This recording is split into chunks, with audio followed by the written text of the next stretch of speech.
Press का भी धन्यवाद दूंगा कि जो आप लोग भी, मुझे उम्मीद है कि जैसे हमने देखी फिल्म, हम लोगों ने सभी ने मिलके, आप लोगों को भी देखने का मौका मिला होगा। उससे बड़ी बात है कि आपसे मिलने का फिर एक मौका मिल रहा है हमें और आपको। ये फिल्म हमारे वीर जवानों के लिए और जो हमारे जवान हैं, फौज के जवान, जो उनका गौरवशाली इतिहास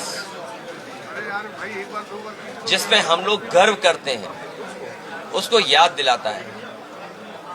दुनिया की फौजों में सबसे बहादुर फौज और जो कठिन परिस्थितियों में हमारी सीमा की रक्षा करती है, वो हमारी फौज है।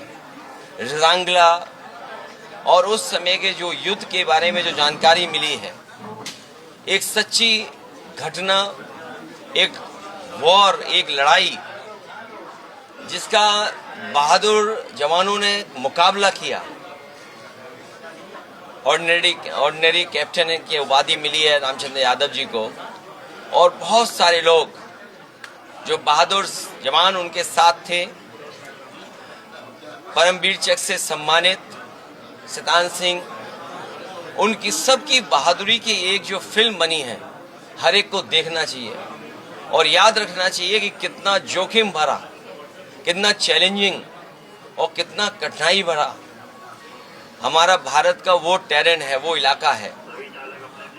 कब किसने क्या जमीन खोई, उस इतिहास में न जाकर के इन तमाम बहादुर फौज के लोगों का हम सब लोग सम्मान भी करते हैं और गर्व भी करते हैं। इस फिल्म ने हमारे तमाम जवान जो जोखिम से भरी हुई जीवन जीते हैं, उसको याद दिला रहे हैं। नई पीढ़ी को देखना चाहिए और मैं तो कहूँगा, क्योंकि मैं जाने कितने वर्षों के बाद ये फिल्म देख रहा हूँ किसी थिएटर में आकर के, और मैं इसीलिए देखने आया क्योंकि ये रजांगला की लड़ाई हमारा एक एक फौजी, एक एक जवान, और खासकर वो अहीर जो गुड़गांव, हरियाणा और आसपास के रेवाड़ी के रहने वाले हैं, वो आज भी गर्व करते हैं और उनकी इस बहादुरी पर पूरा देश गर्व करता है। ये गौरवशाली इतिहास जो हमारी फौज का है, वो आने वाली पीढ़ी भी देखे, समझे और जाने।